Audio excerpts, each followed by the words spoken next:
of days, security forces have been mandated to safely rescue the abducted Kebbi schoolgirls and reunite them with their families. Let it also be known that President Bola Ahmed Tinubu has deployed them to actively pursue and eliminate these terrorists, bandits, and criminal elements wherever they may be in Nigeria. Our security forces have also been mandated to swiftly rescue the abducted Kebbi schoolgirls and reunite them with their families. Also at the briefing, the minister refuted claims of an ongoing genocide in Nigeria and maintained that the country remains a multi-religious one. The government of Nigeria categorically refutes any characterization of this situation along religious lines. Such claims are not only factually inaccurate, but are also dangerously counterproductive to the national unity required to overcome challenges. The Vice President, Senator Kashim Shettima, who is already in Kebbi State, is to meet with the governor, security chiefs, and traditional rulers and families of the abducted schoolgirls. This heinous attack on those dedicated to our protection and on the future of our youth, and the assault on our places of worship only strengthens our resolve, that means the resolve of the federal government, to rise above the challenges and deal a permanent blow to terrorism once and for all in this country. The Vice President assured Nigerians that the Tinubu-led administration is taking every necessary measure to eliminate terrorism and other criminal elements across the country. In Abuja, Joshua Adams, Radio Nigeria. The federal government says it is committed to creating safe learning spaces in schools for children and strengthening child protection mechanisms to ensure they can learn and grow without fear of harassment. The Minister of Women Affairs, Hajia Iman Sulaiman Ibrahim, stated this in Abuja at an event to commemorate the Universal Day of the Child and the launch of the State for the Nigerian Girl Child Report 2 2025 in collaboration with Save the Children International. Hadiza Abdurrahman reports.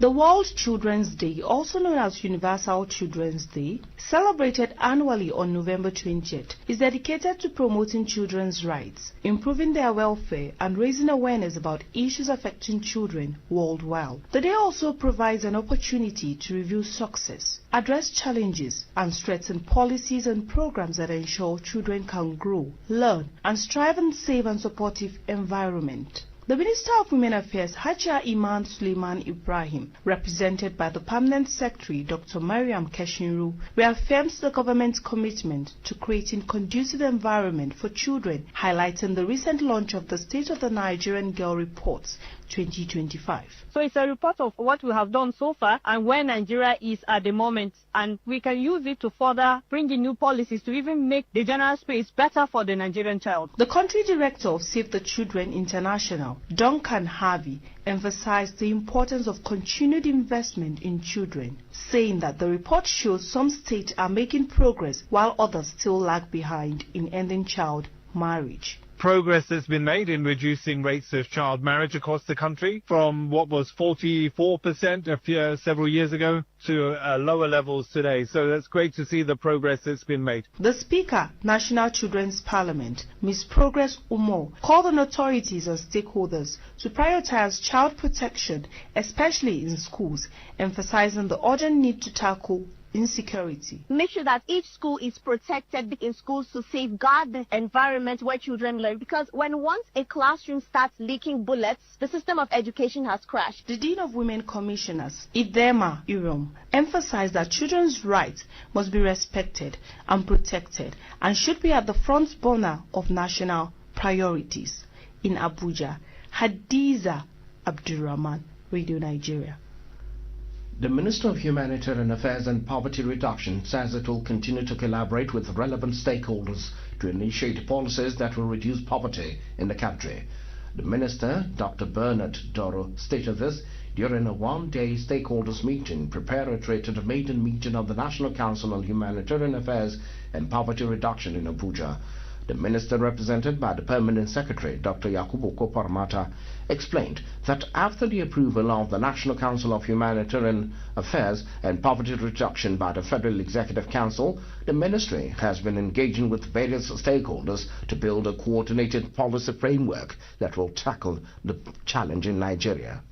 Technology alone does not guarantee success. Its true value lies in how we use it. Therefore, I call on all officers and departments to embrace this innovation wholeheartedly.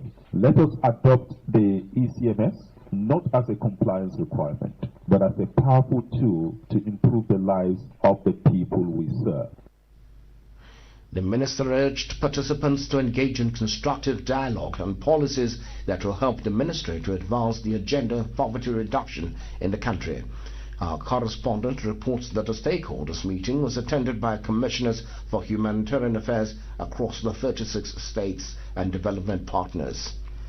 The chairman, House Committee on Police Affairs, Mr. Maki Yaleman, says the demands of protesting retired police officers have been fully addressed. Speaking to House of Representatives correspondents at a joint news conference with the House Committee on Police Pension, Mr. Yaleman noted that the officers' concerns and agitations have been incorporated into the Police Pension Amendment Bill, which is now awaiting concurrence from the Senate.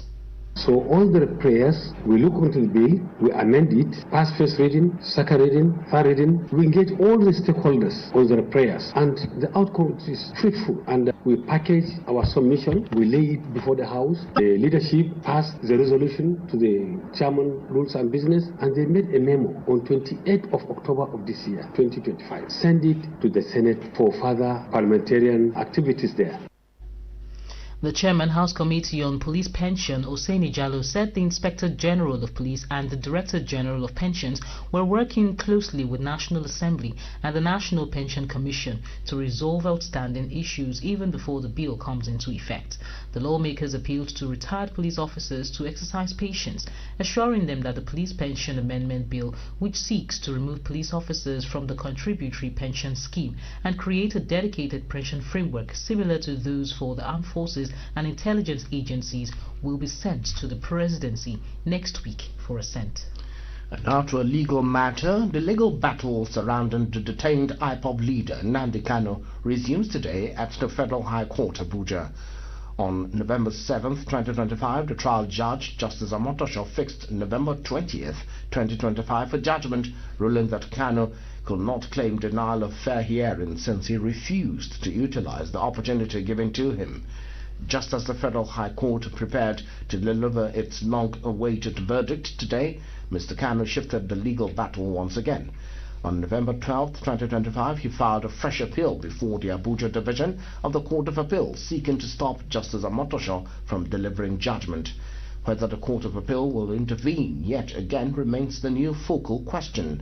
Kanu was first arrested on October 14, 2015 and arraigned before a magistrate's court on charges of conspiracy, intimidation and membership of an unlawful organization. Next is Defense Update.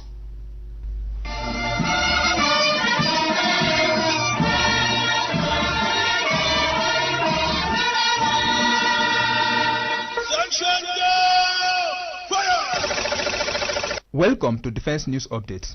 The Chief of Army Staff, Lieutenant General Waidi Shuaibu, has directed troops of Operation Fansanyama to intensify efforts in securing the release of students abducted from Government Girls Comprehensive Senior Secondary School, Maga, Danko, Wasagu, local government area of Kebbi State. Addressing frontline commanders and troops during an operational tour of the state, Lieutenant General Shuaibu charged them to conduct intelligence-driven operations and maintain relentless pursuit of the abductors. The Chief of Army Staff also engaged local vigilantes and hunters, describing them as critical partners in the operation, urging them to leverage their knowledge of the terrain in collaboration with troops to locate and neutralize criminal elements. Lieutenant General Waidi Shuaibu also paid condolence visit to the traditional ruler of Danko, Alhaji Abubakar Ibrahim Alaje, and the principal of the girls' secondary school, Hajia Rabi Magaji, assuring them of the military's unwavering commitment to rescuing the abducted students unharmed.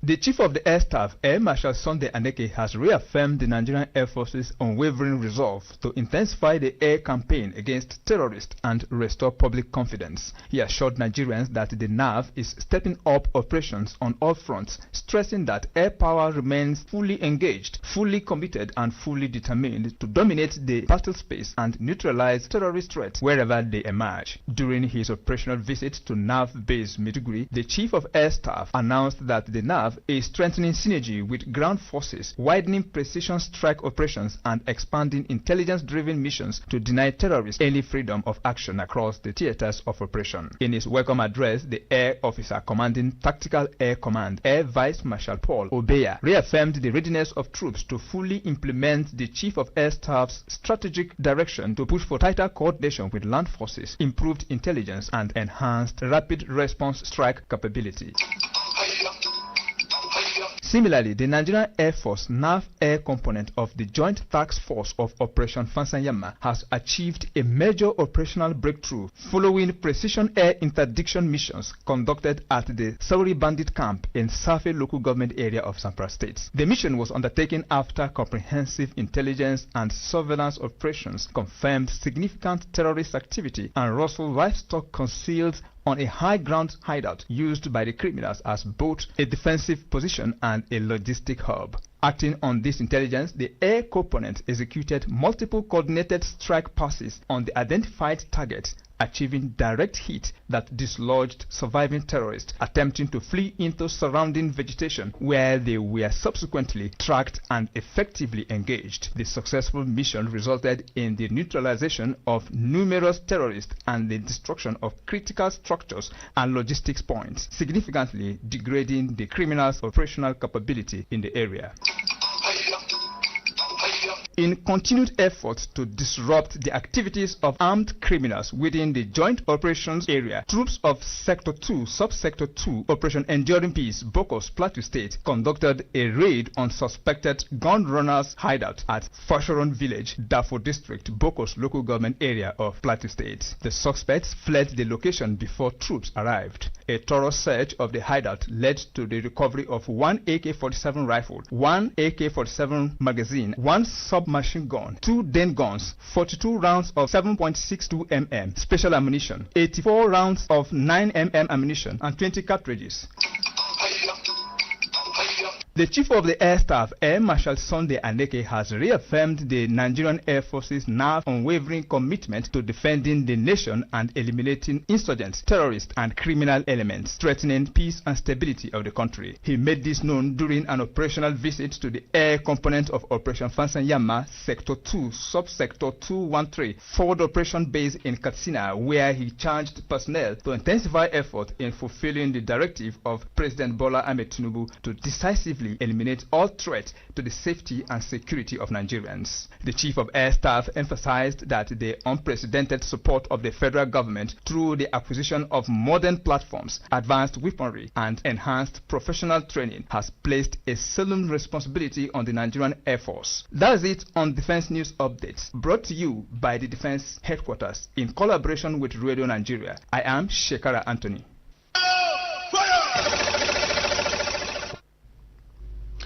And now to other news, the presidency says Nigeria must deepen investment in data innovation to strengthen governance, promote inclusion, and accelerate national development. The special advisor to the president on policy and coordination and head of the Central Results Delivery Coordination Unit, Dr. Hadiza Bala Usman, stated this in Abuja while delivering a keynote address on the occasion of the 2025 African Statistics Day celebration. Correspondent Daniel Adejo now reports. African Statistics Day is an annual event to raise public awareness on the critical role of statistics in shaping social and economic development across the continent. The special advisor to the president on policy and coordination and head of Central Result Delivery Coordination Unit, Dr. Hadiza Bala Usman, said modern governance cannot function without reliable technology-driven data system. Dr. Bala Usman said the 2025 African Statistics Day, with a theme leveraging innovations in data and statistics to promote a just, peaceful, inclusive and prosperous society for Africans, reflects the increasing need for evidence-based policies in a rapidly changing world shaped by artificial intelligence, geospatial technology and advanced analytics. These days, effective governments depend on data in determining how to allocate resources, data governs how businesses assess opportunities, how humanitarian organizations reach the vulnerable ones, and how citizens are able to hold their leaders accountable. The Assistant General of the Federation and Chief Executive Officer of the National Bureau of Statistics, Prince Adeyemi Adeniran, said the NBS had adopted several innovations to improve data accuracy, speed, and inclusiveness. So today we are using satellite imagery, exploring big data analysis, using machine learning, using mobile data collection and real-time dashboard to produce our data and generate reporting. The guest speaker, Chief Economist at the Development Bank of Nigeria, Professor Joseph Nnanna, urged African statistics agencies to invest more on cutting-edge technology in generating reliable data. All African national statistics offices should ensure they have the adequate resources to support in their use of innovative data, to understand where we need to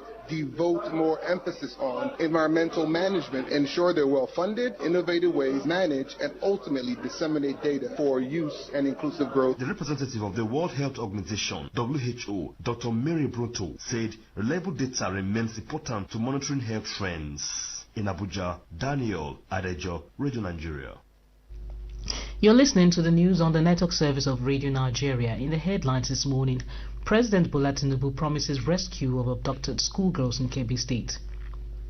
Secretary to the Government of the Federation urges Nigerians to unite against insurgents. Federal High Court Abuja to deliver judgment on Nnamdi Kanu today. And still ahead, Federal Government signs revised presidential executive order on open defecation-free Nigeria, plus sports news, tribute, cyberscope, newspaper headlines and weather report. Please stay tuned. Radio Nigeria, uplifting the people and uniting the nation.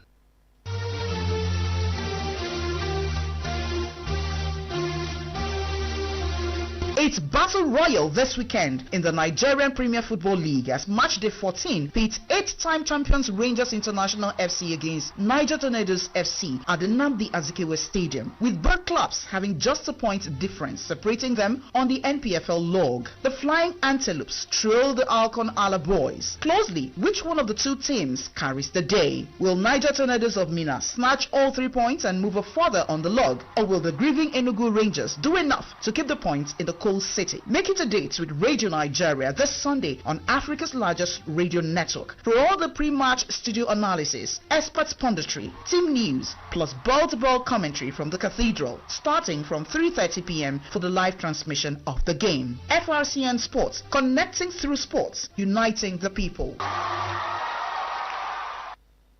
Radio Nigeria, uplifting the people and uniting the nation. Thanks for staying with us. The federal government has signed the revised presidential executive order on open defecation-free Nigeria, which is presently being gazetted. The Vice President, Senator Kashim Shettima, stated this in a message to the 6th anniversary of the Clean Nigeria Use the Toilet campaign and the 2025 World Toilet Day commemoration in Abuja.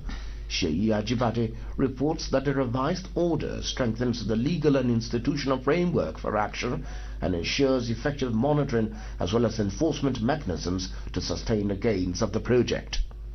Nigeria has continued to grapple with a severe sanitation crisis, with 45 million citizens still practicing open defecation, exposing the country to heightened public health risks. A data from UNICEF revealed that around 48 million Nigerians practice open defecation, while a Washington report confirmed that open defecation has remained steady at 23% since 2019, even as the nation's population keeps growing. Despite concerted efforts by government and development partners, progress has been slow. As of 2025, only Jigawa and Katsina states have achieved full open defecation-free status. To address these challenges, the Vice President, Senator Kashim Shettima, represented by the Special Assistant to the President on Humanitarian Affairs, Inna Binta Audu, said the government has continued to prioritize water, sanitation and hygiene wash as a cornerstone of national development. Senator Kashim Shettima, who enumerated achievements recorded through the Clean Nigeria Use the Toilet campaign, maintained that for Nigeria to achieve its target, it was time to evolve its sanitation approach. In this changing world, we must embrace climate-smart sanitation solutions that conserve water, recover resources, and protect the environment. We must harness technology and innovation, and we must strengthen resilience, ensuring that every household, school, and community can withstand shocks while maintaining access to safe sanitation. Similarly, the Minister of Water Resources and Sanitation, Professor Joseph Osei, explained that a lot has been achieved through the Clean Nigeria Use the Toilet campaign, impacting the lives of millions of Nigerians. Our success has been driven by the recognition that sanitation is not merely a health issue. It is a development imperative. We need to intensify our efforts, strengthen partnerships, and deploy innovative financing and technologies to accelerate progress. The task before us is to ensure that every Nigerian has access to safe sanitation facilities and practices proper hygiene. Also, a representative from the World Bank, Judith Walmit, and UNICEF Chief of WASH, Jane Bevan, reaffirmed strong commitment to supporting Nigeria in achieving universal access to safely managed sanitation by the year 2030. In Abuja, Sheyi Ajibade, Radio Nigeria. The federal government has expressed commitment to push for responsible sourcing and certification of the gemstone and jewelry value chains to promote the diversification policy of the government.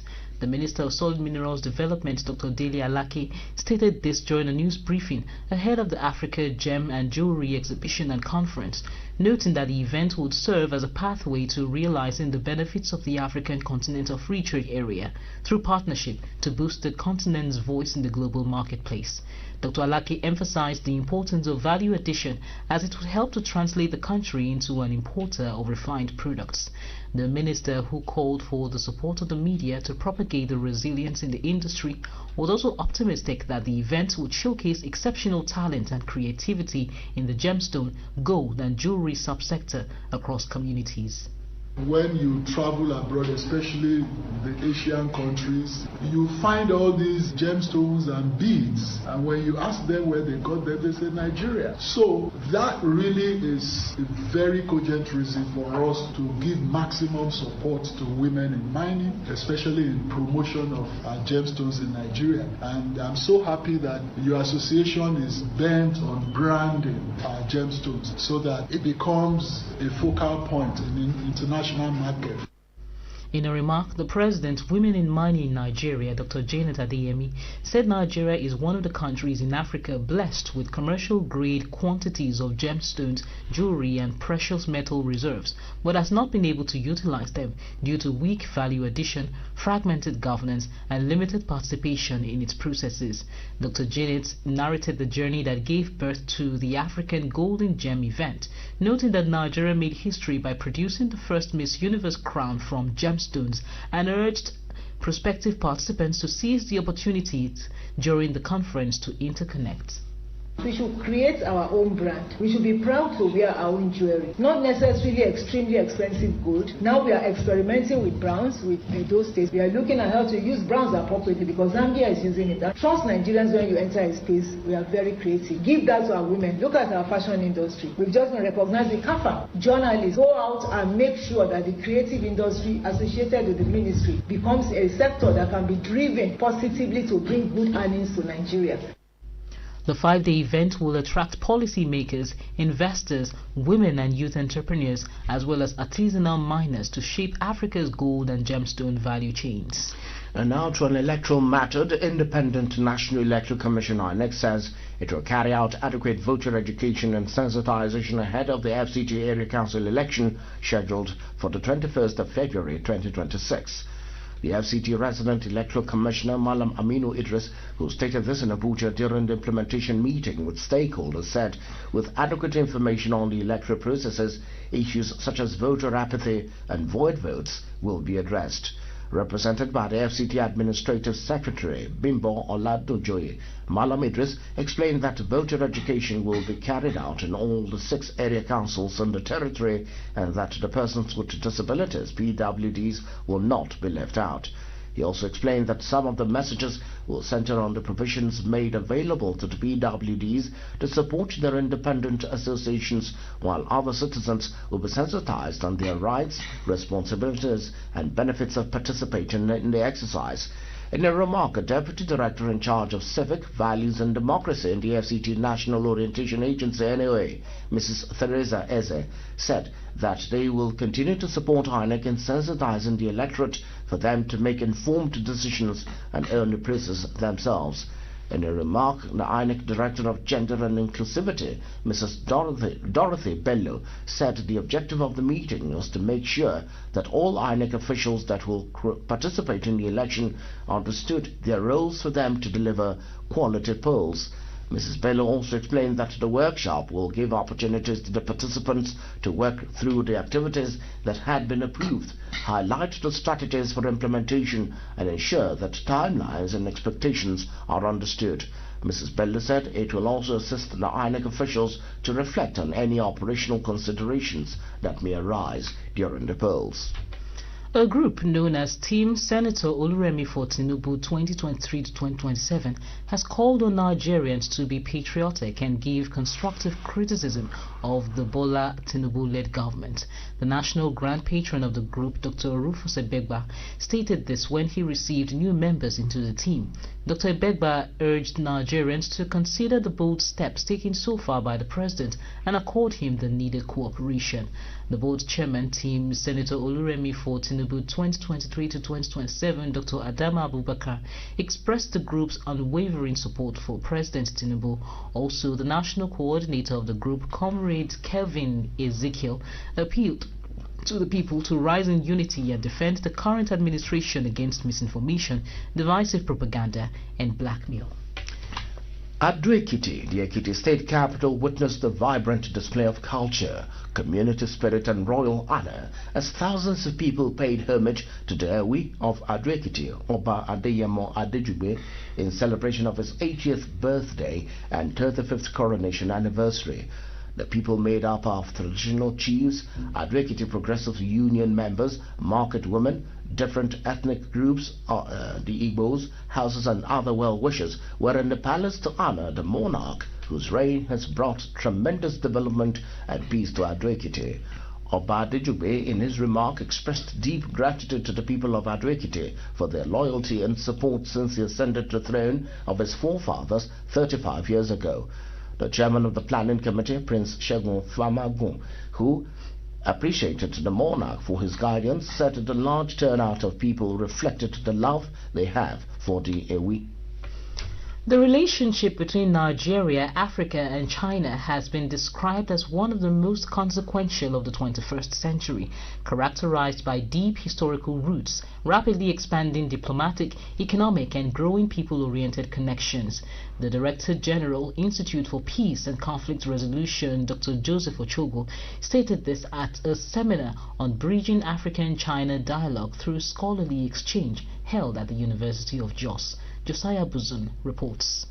The event was part of activities designed to promote the dissemination and contribution of the Contemporary World magazine in Africa. It's an academic journal in partnership with China's Contemporary World since 2022 and provides multiple perspectives and understanding issues of global concern. The Director General, Institute for Peace and Conflict Resolution under the Federal Ministry of Foreign Affairs, Dr. Joseph Ochogu, said the partnership holds immense potential for shaping a more prosperous, stable and equitable future, not just for the continent but for the whole world. Represented by the Director of Finance and Accounts of the Institute, Mr. Sunday Daji, Dr. Ochogu said the Institute's partnership with Contemporary World China was part of an overall strategic cooperation to promote better understanding and relation between the two countries on one hand and Africa and China on the other. This is where scholarly exchange becomes indispensable. Academia provides the neutral ground, the rigorous methodology, and the intellectual honesty needed to move beyond simplistic narratives and assumptions. In her submission, the Plateau State Commissioner for Information and Communication, Mrs. Joyce Ramnap, MNI, who spoke on the topic, the role of policy in promoting academic collaboration, noted that academic collaborations always involve complex issues, hence the need for policy makers to act as enablers by establishing clear rules that guide institutions and protect stakeholders. Represented by the Permanent Secretary in the Ministry, Mr. Naman Joseph, Mrs. Ramnap said policy makers serve as bridges between local institutions and the global academic community. Through diplomatic channels, bilateral agreements,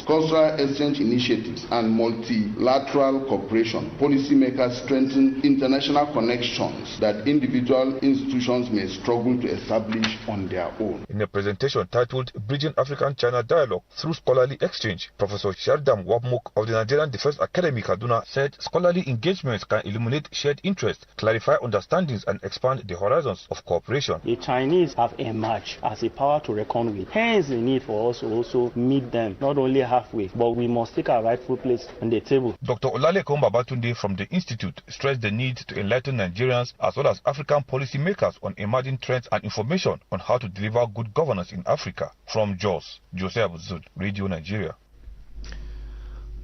The Global Board Chairman, Africa Continental Free Trade Zone, Dr. Wallace Williams, wants Nigeria to apply the Burkina Faso, Niger and Mali industrialization models by processing her raw materials, manufacture and incorporate communities as part of the process and distribute same across the continent under one of the flagship projects of the African Union Agenda 2063, the Africa Continental Free Trade Area. Dr. Williams stated this while speaking with Radio Nigeria on the heels of the 2025 Africa Industrialization Day. Correspondent Osareti Emokbai now reports.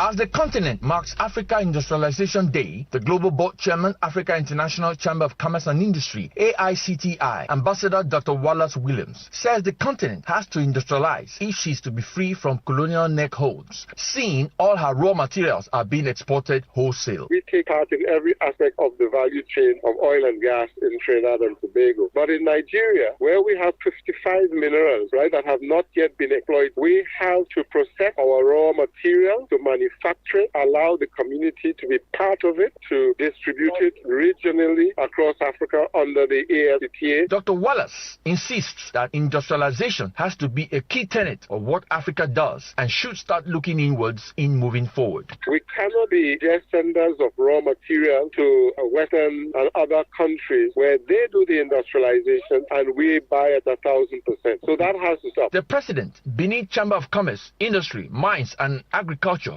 Bensima, Mr. Morige Godwin, says Bensima has been involved in business-to-business linkages between foreign and local business collaborators, thus stimulating gradual industrialization in Edo State. There should be friendly policies that As the continent marks Africa Industrialization Day, the Global Board Chairman, Africa International Chamber of Commerce and Industry, AICTI, Ambassador Dr. Wallace Williams, says the continent has to industrialize if she is to be free from colonial neckholds, seeing all her raw materials are being exported wholesale. We take part in every aspect of the value chain of oil and gas in Trinidad and Tobago. But in Nigeria, where we have 55 minerals, that have not yet been exploited, we have to process our raw material to manufacture it, allow the community to be part of it, to distribute it regionally across Africa under the AFCTA. Dr. Wallace insists that industrialization has to be a key tenet of what Africa does and should start looking inwards in moving forward. We cannot be just senders of raw material to Western and other countries where they do the industrialization and we buy at 1,000%. So that has to stop. The President, Benin Chamber of Commerce, Industry, Mines and Agriculture, Bensima, Mr. Morige Godwin, says Bensima has been involved in business-to-business linkages between foreign and local business collaborators, thus stimulating gradual industrialization in Edo State. There should be friendly policies that would enable members of the polity be interested in going into that area of business. We should be ready to invest in research and development. Some members of the public speak on what the country needs to do to better industrialize its economy. The first and most important thing government needs to do is to fix power. If you look at major big companies that are folded up or that are relocated from Nigeria, it's usually because of power. First of all, the philosophy, because that is what drives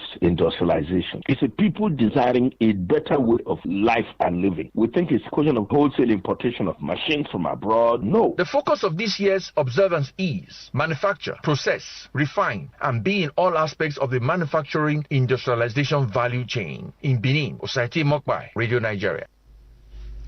The Nasarawa State government says it will continue to provide a conducive environment to attract more investors and create job opportunities for Nigerians. Governor Abdullahi Sule stated this at the groundbreaking ceremony of a $400 million solid mineral processing plant in the Karu local government area of the state. Tani Musali, who completes the report. The $4 million rare earth and critical metal processing plant, the first of its kind in Africa, is an initiative of Hysan Company aimed at boosting employment and driving wealth creation in Nigeria. Governor Abdullahi Sule, who addressed the event via a video message, said the Nasarawa state government is willing to partner with investors committed to bringing the desired socio-economic development to the state and the nation. For the first time in Nigeria, we are going to have a rare metal processing plant. This is critical metal that includes platinum, uranium, chromium, and so many other metals that are coming into our state. The Minister of Solid Minerals Development, Dr. Dele Alake, also speaking through a video message, noted that the growing interest of investors in the nation's solid minerals sector is a testament to President Bola Tinubu's commitment to repositioning the industry. The 7-point agenda, inspired by the Renewed Hope agenda, has increased the security of the sector, enabled more investors to mine, and enforced compliance with the mining laws. Therefore, our policy of value addition creates the conducive legal and policy environment to encourage investors. Similarly, the Minister of State for Labor and Employment, Nkiruka Onyejocha, urged investors and companies to adhere strictly to labor laws and safety standards. At the Federal Ministry of Labor and Employment, our focus is that jobs created for Nigerians and in Nigerians are not only numerous but dignified, safe and fairly remunerated. Managing Director of Hysan Company, Prince Jidai, who described the project as a major step towards economic expansion, said the plant is expected to employ more than 10,000 Nigerians.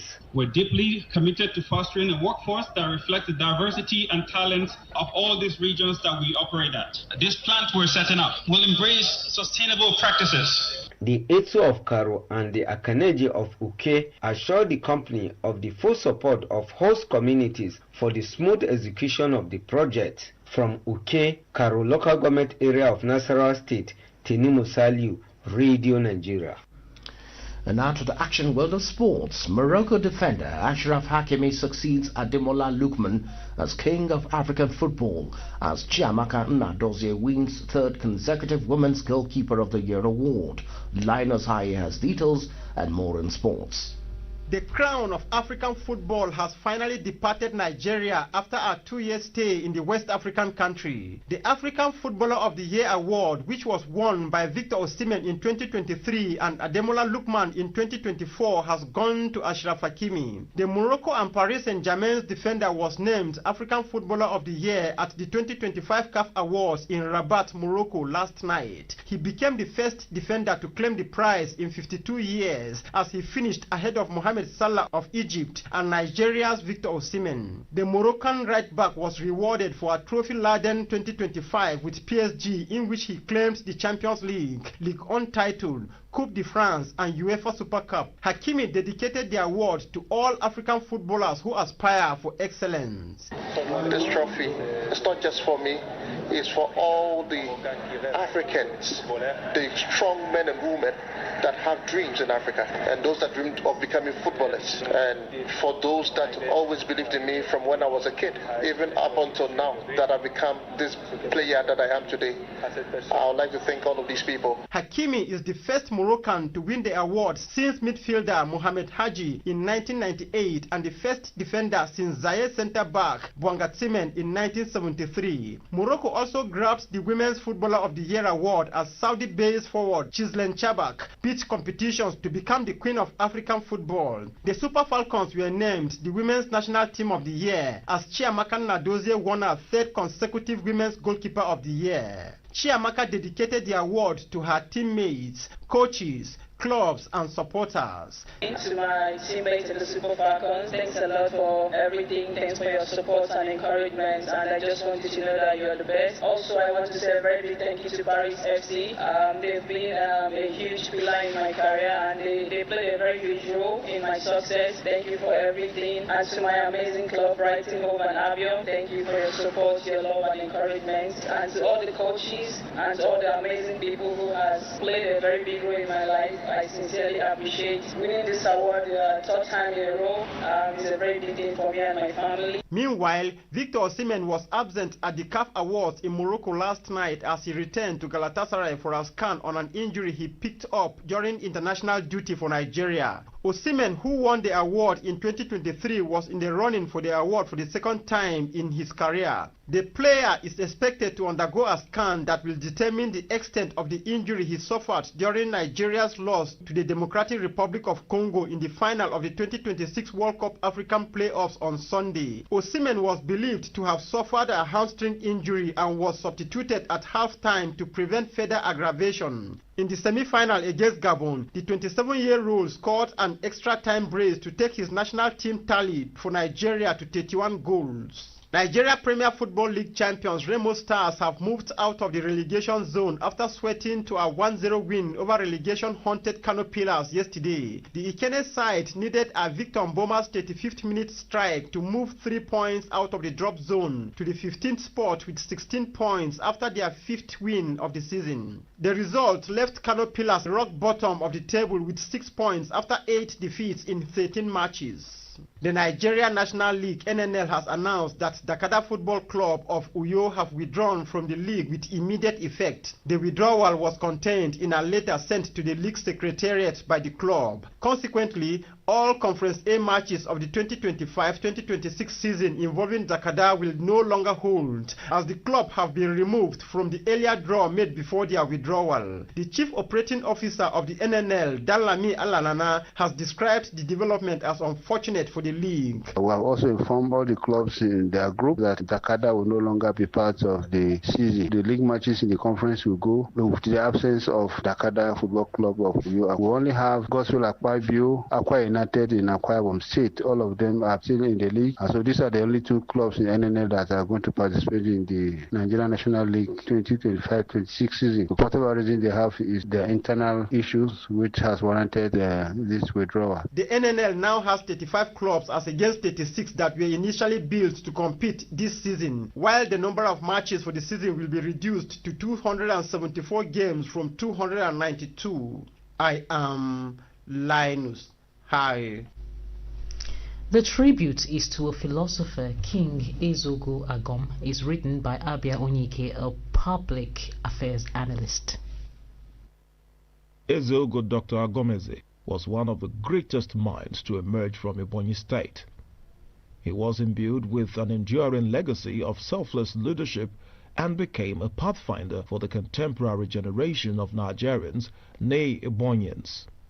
He was a pan-Nigerian statesman and one of the foremost founding fathers of Ebonyi State. Ezeogo Agomeze, who will be buried on 21st November 2025, was born on 6th September 1932 and died in 2025 at the age of 92. His father, Chief Agomweze of Unofia Umodome, Onitsha, in Onitsha local government area, and his wife were economically well off by local standards then. His father was a judge in Onitsha Native Court and a member of Afikpo Native Authority representing Onitsha. Young Agomeze attended CMS primary schools in Agunkwo, Ugoni Akposi and Uburu in the old Ohazara axis. He finished his primary education in 1945 and went to Hope Waddell Training Institution in Calabar, which was the first secondary school in Eastern Region, established in 1895.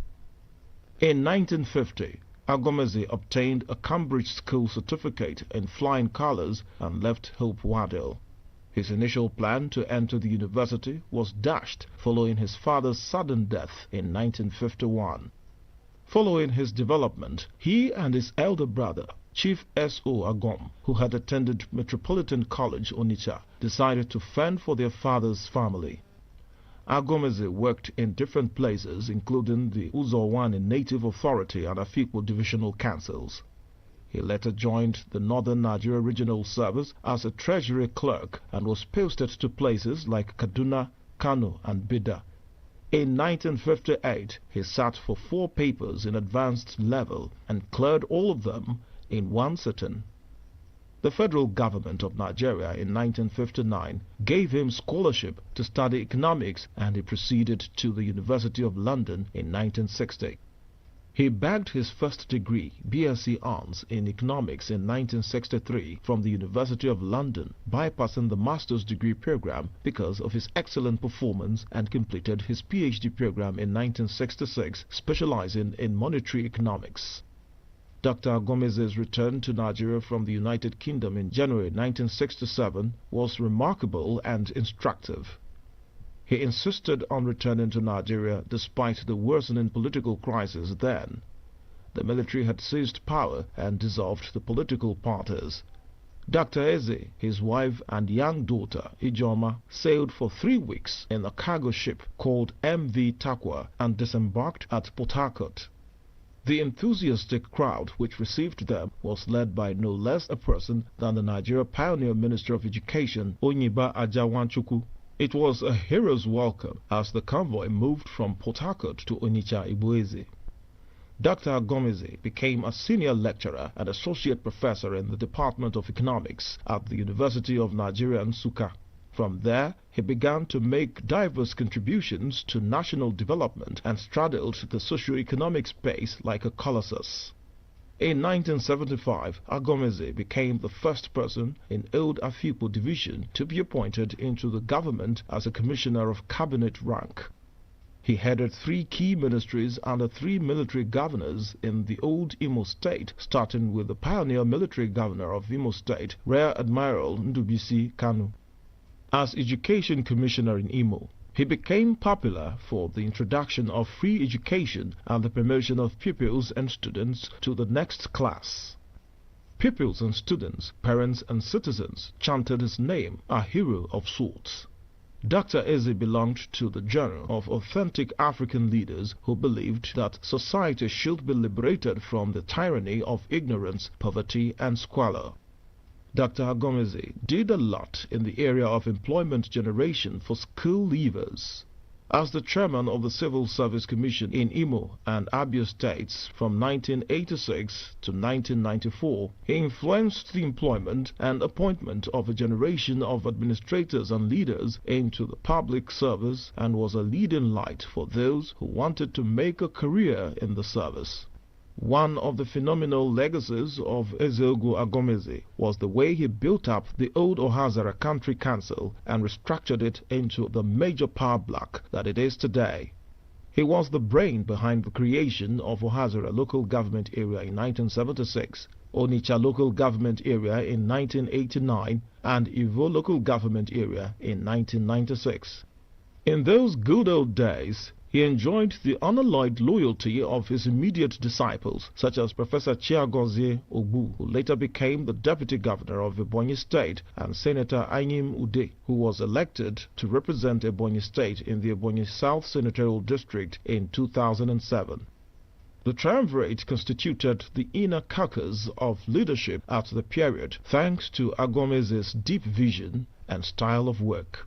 In the private sector, Dr. Agomeze pioneered several projects. He was a force to be reckoned with in the banking and insurance sectors and made significant contributions therein. At the age of 67 in 1999, Dr. Agomeze retired from active service and answered the call of his community when he was coronated as the traditional ruler of Igboeze Onitsha in the year 2000. But that was after several decades of meritorious service to humanity, which also culminated in the period he served to be Pro-Chancellor of Abia State University and Ebonyi State University respectively. In 2009, exactly 16 years before his death, Ezeogu Dr. Agomeze published his autobiography titled Destined to Serve, which synchronized with the teachings of Aristotle that the aim of a wise leader is to serve and not to lead. During the struggle for the creation of Ebonyi State, Ezeogu provided his mettle as a crucial belt in the political machinery that fought for the creation of Ebonyi State. Ezeogu Agomeze was a committed born-again Christian and ordained elder of the Presbyterian Church of Nigeria. He is survived by many children, grandchildren and great-grandchildren. With the passage of His Royal Highness Ezeogo Agomeze, may the living continue to emulate his worthy legacies of selfless service to humanity, and may his soul rest in peace. That tribute to a philosopher, King Ezeogo Agom, was written by Abia Onyike and read by Jeremiah Jimmy. And that takes us to Cyberscope, bringing you the top trends shaping conversations across Nigeria's social media space. We begin with panic and outrage, which have erupted online after armed men stormed Christ Apostolic Church, Oke-Ishegun, in Eruku, Kwara State, killing 2 worshippers and abducting the pastor during a late-night service. The incident has sparked intense reactions across the social media, with Nigerians demanding stronger security measures and protection for rural communities.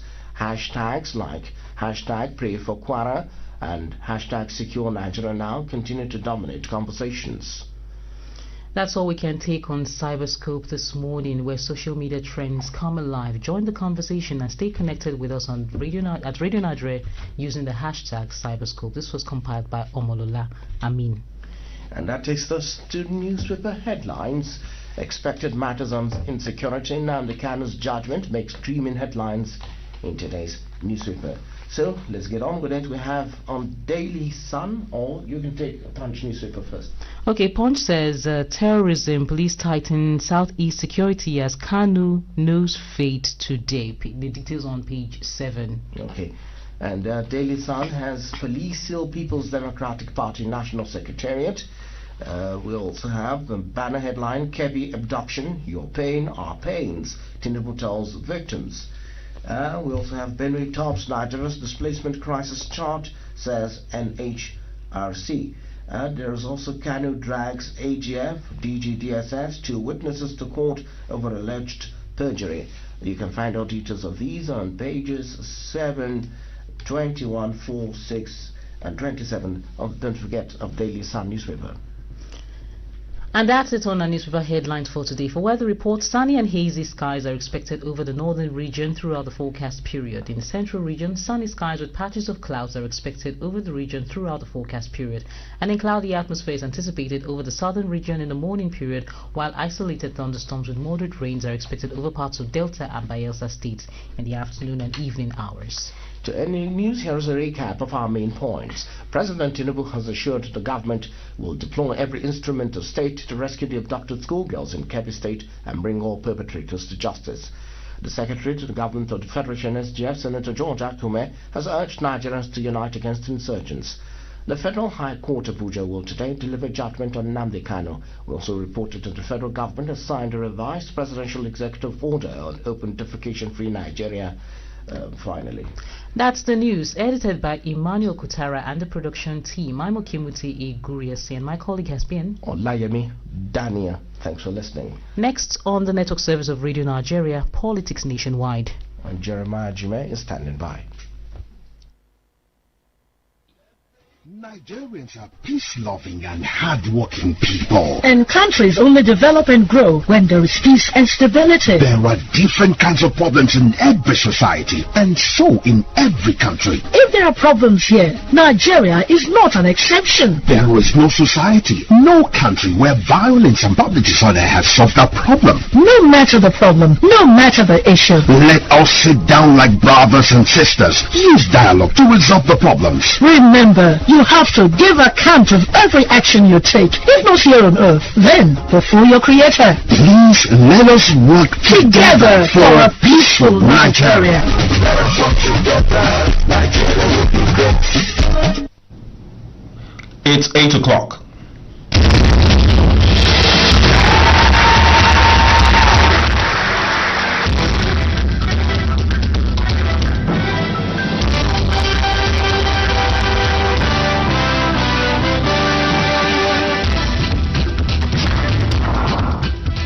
Welcome to Politics Nationwide, a program that comes to you live every Tuesday and Thursday on the network service of Radio Nigeria, where trending issues on politics, political developments and governance are discussed and analyzed by the guests.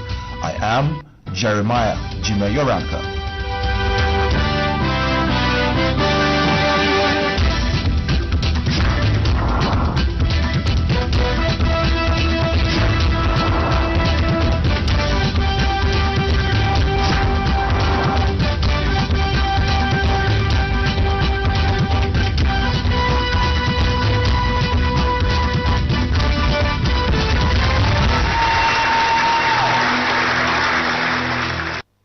We begin with political tidbits. The African Democratic Congress ADC governorship candidate for Ekiti State, Mr. Dare Bejide, says he will transform the state if elected governor. He stated this while receiving his certificate of nomination as the governorship candidate at the party's national secretariat in Abuja. Presenting the certificate to him, the national chairman of ADC, Senator David Mark, represented by the deputy national chairman, Babachi Lawal, expressed optimism that the party would produce its first governor in Ekiti State. The Ekiti State governorship election is scheduled to hold on June 20th, 2026. In another development, the All Progressive Congress APC has condemned the call for foreign invasion of Nigeria by the new factional chairman of the People's Democratic Party, PDP, Tanimu Turaki, over the crisis within the PDP and insecurity in parts of the country. In a statement, the APC National Publicity Secretary, Mr. Felix Moka, called on the international community